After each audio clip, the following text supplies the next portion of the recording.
In 2012, in our first season of Expedition Texas, we started a new tradition of featuring a spooky expedition in the week leading up to Halloween. This year, we're revisiting locations from our first season, so we thought we'd check in on our first such episode, Expedition Texas Chainsaw Massacre.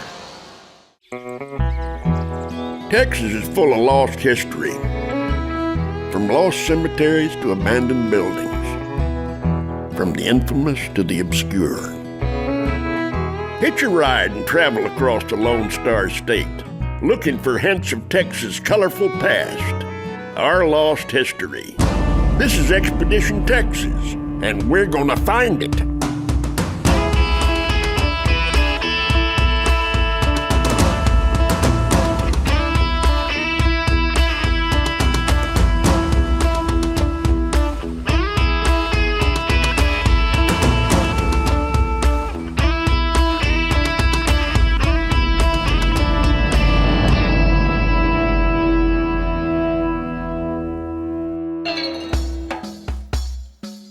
With a reputation as one of the scariest movies of the 1970s, Texas Chainsaw Massacre set the stage for slasher films that would follow.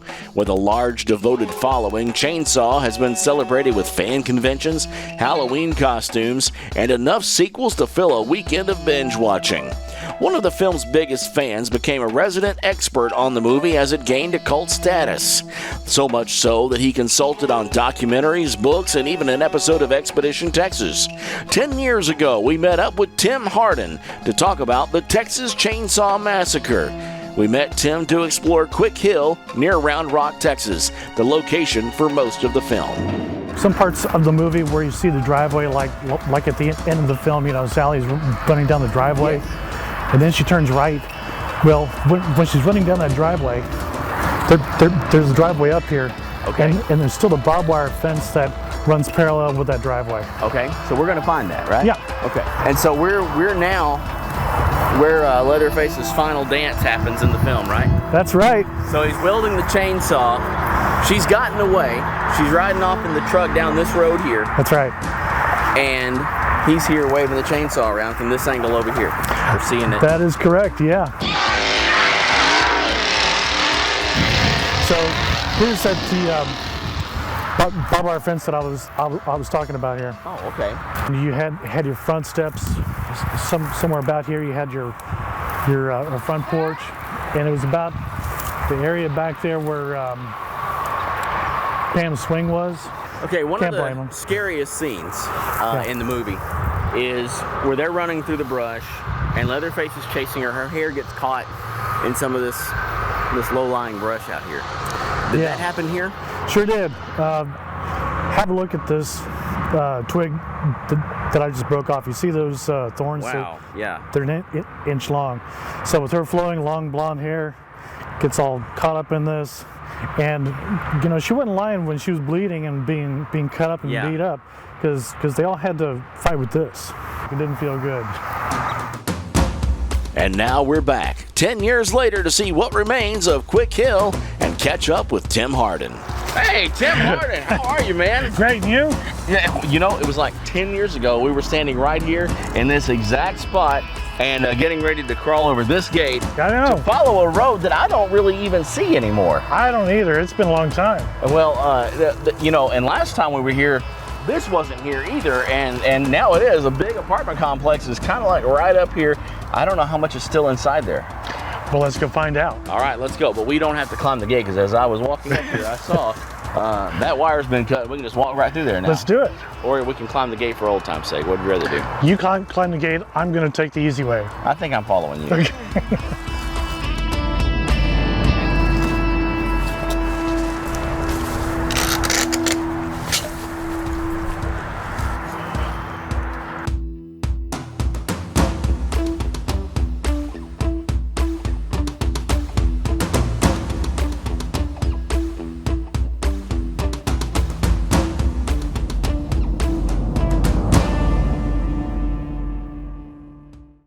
It's going to be offices, restaurants, condominiums, things of that nature.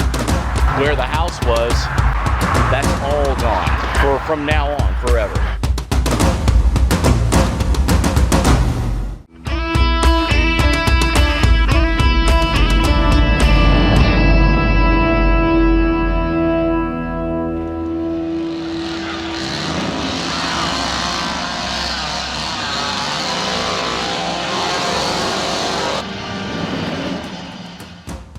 We're in Round Rock, Texas to meet up with Texas Chainsaw Massacre movie expert Tim Hardin to venture up a tiny portion of Quick Hill, the original setting for the classic horror film.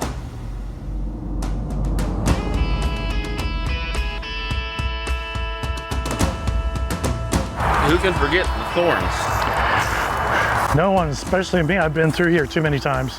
Now, are you sure this is where the road was? I am positive. It doesn't look like there was a road here. And you know, from where our cameras are, it looks like we're out in the woods, out in the country, but there's literally an apartment complex right there and a road right over there. There's not much left out here on Quick Hill. Nope. All right, let's get to the top.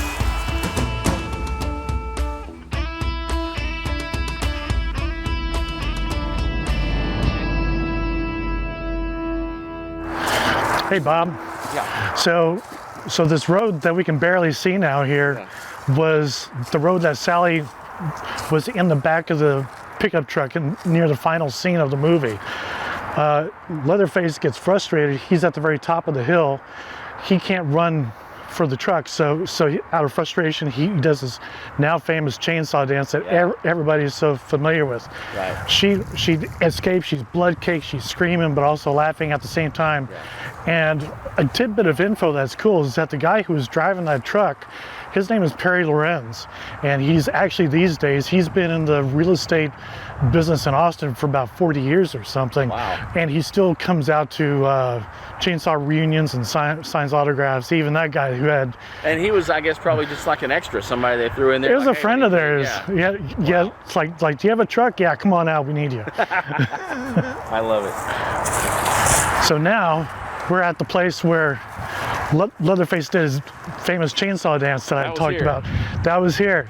Funny thing is that in the movie, people think that it happened at sunrise because they just gotten done with that famous scene of the dinner scene, right? Yeah. And so Sally, jumps out of the house window and stuff. She comes running down here, gets in the truck, flies down here. Leatherface, meanwhile, he's got his chainsaw going. The camera's pointed over here where you see what people think is the sunrise, but it's actually the sunset. Okay, so they filmed it in the evening. Right. But it's meant to portray sunrise. Right. Now, if I can get us to look over this way, you will see none of this was here before because, Tim, I guess they're getting ready to build something out here on Quick Hill. Yeah, so this is going to be a mixed-use office space. So you're going to have offices, you're going to have restaurants, and quite possibly some complexes or condos, apartments. They already had that around here. What about us Texas Chainsaw Massacre fans? I think we're going to camp here. I've got a tent. Yeah, there you go. We're going to squat, and they can't do anything with this road. We're not moving. All right. Well, let's see if we can find where the house was. Okay. So, Round Rock is growing. Yeah. And they're putting in some mixed-use office space. It's going to be offices, restaurants, condominiums, things of that nature. So, but where we're actually standing here, we still have the original road, which is back then called County Road 172. So this old County Road 172 came up here and went straight back down because this is Quick Hill, it's a hill. Now, off of this road, there were two driveways going to the house here. There was this driveway and there was one down there also, but this driveway right here was the primary one where you see all the action happen. I understand that at the Texas gas station, as it's now called, that was featured very prominently in the film, you can now go inside and visit. You sure can. You can get some great barbecue. Yeah, they serve barbecue there. I hope it's not human part barbecue.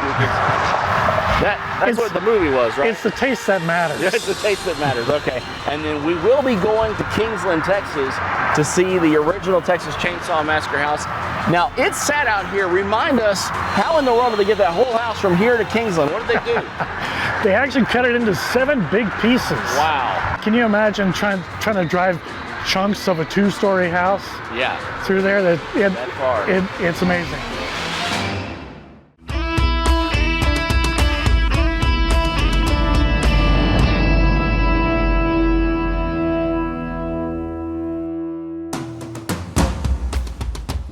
Central Texas. We started off at Round Rock, Texas, revisiting the site used as locations in the Texas Chainsaw Massacre, a classic horror film that set the bar high for horror films that followed.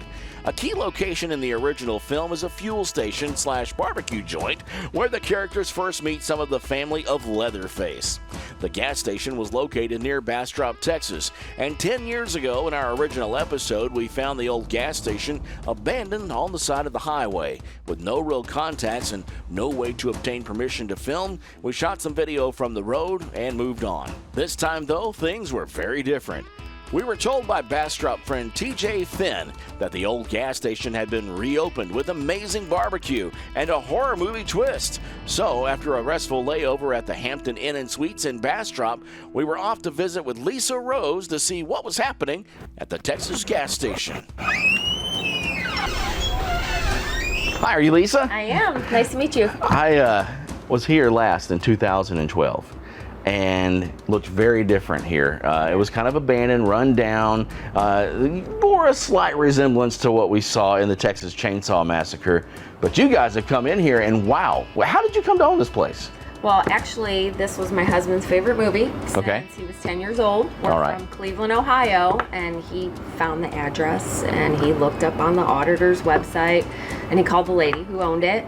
And he kept bothering her every like 6 months. He would call her, "Are you ready to sell?" And she's like, "No, I'm not ready." So then she called us in 2014 and we got on a plane and here we are. So when we came here in 2012, it was completely deserted. We were able to take pictures from the road and kind of talk about its role in the movie. But you guys have really fixed this up to where it pays tribute to the movie. Oh yeah, we love the movie. And it's the little subtle things. Like I noticed out front, there's the wash bucket and the stool. Yes. And it took us like 8 months just to find that. Yeah, really. Yeah. Oh, yeah. And that labor of love took nearly 2 years before you guys could actually open to the public. Absolutely. And I think it's also fun that you serve barbecue here. Just like the movie. Just like in the movie. And we have chili, just like the movie. Do we have to question what's in your meat here? Like they did in the movie? We have a little guide for us. Oh, really? So we know how to cut the meat. The human choice cuts. I love it. So I think it's amazing that the main business here is barbecue, which is what it was in the movie. Yes. But not just any barbecue. You guys have amazing barbecue out here. It's phenomenal. I've heard things about it the last time I was here, which is what prompted me to call you, is to come check out not only the barbecue that you have out here, but of course the story that we know all too well on this show. Absolutely. All right, so big pit here, dedicated to Calvin W. Bilbo, 1953 to 2017. What does that mean? Actually, Bilbo used to own the property in 2004, and he had a bar, a restaurant, a roping rink, everything out here. And he retired, and then we ended up buying the place after he lost it from the second owners. And we opened back up because we didn't know how to cook barbecue at all. So we're like, he loves it. He came and hung out for a year, and he cooked barbecue for us. Oh, how cool. He loved it. He would sit on the porch to all the locals and get to talk about the history of the place. So, and then he passed away. So we dedicated this pit to him. You guys go into a lot of detail here to be honoring the movie. And right here, this is so cool because I love the scene where the van pulls up and they think he's leaving and he comes back with his stool and he goes back and starts washing again. And you guys went and found a stool and a wash tub, very much like what was used in the movie. Got to. So how did you come across, that's some detail right there. I love that. Absolutely. We searched, we went all over Texas to all different places, different garage sales, different antique stores, and we got the bucket at one place. We would get one chair at one place. Yeah. We would drive to get the door at another place.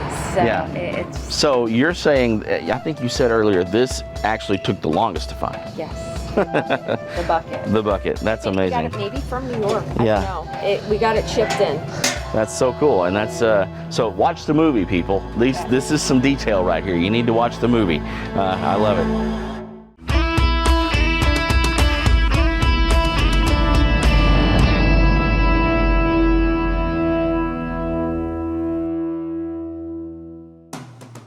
We're We're exploring the shoot locations for the horror classic The Texas Chainsaw Massacre.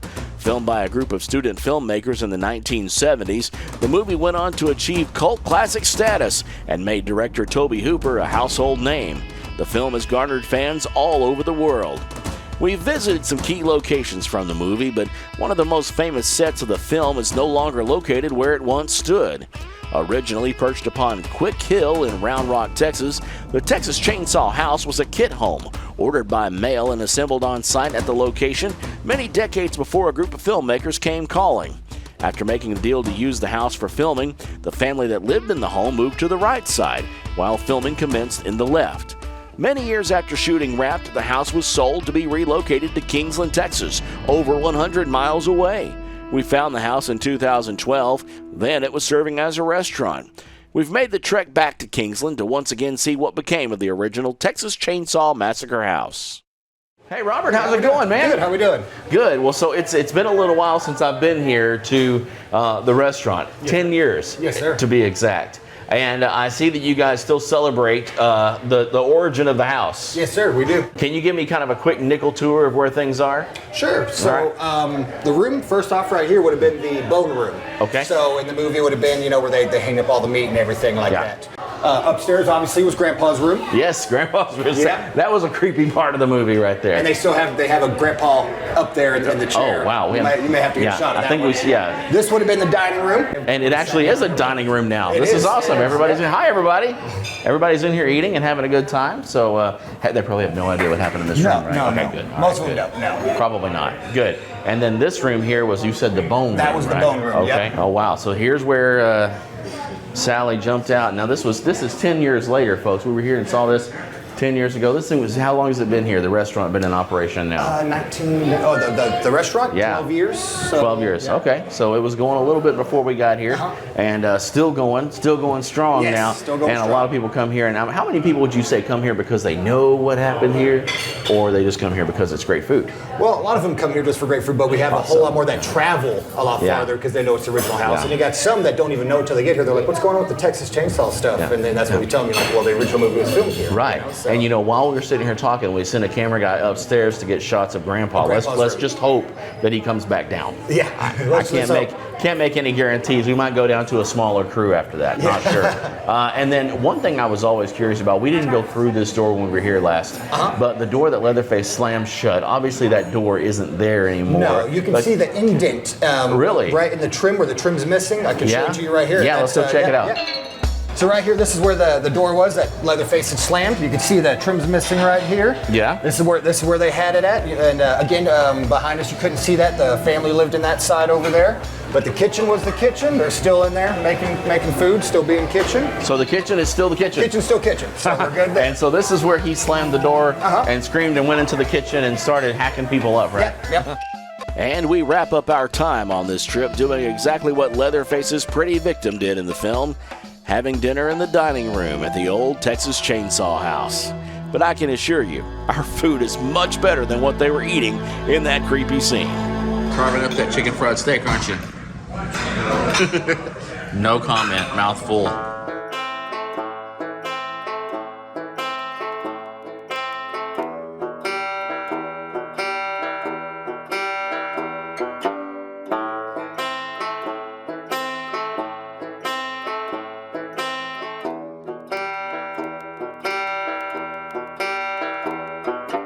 The Texas Chainsaw Massacre lives on as one of the most frightening films of all time. While some locations will soon be buried under concrete and steel and completely forgotten, others will live on because once young fans became adult entrepreneurs and found ways to keep those locations alive and well, and some even turned them a bit classy. Down the road, there's another lost legend waiting to be explored, and on Expedition Texas, we're going to find it.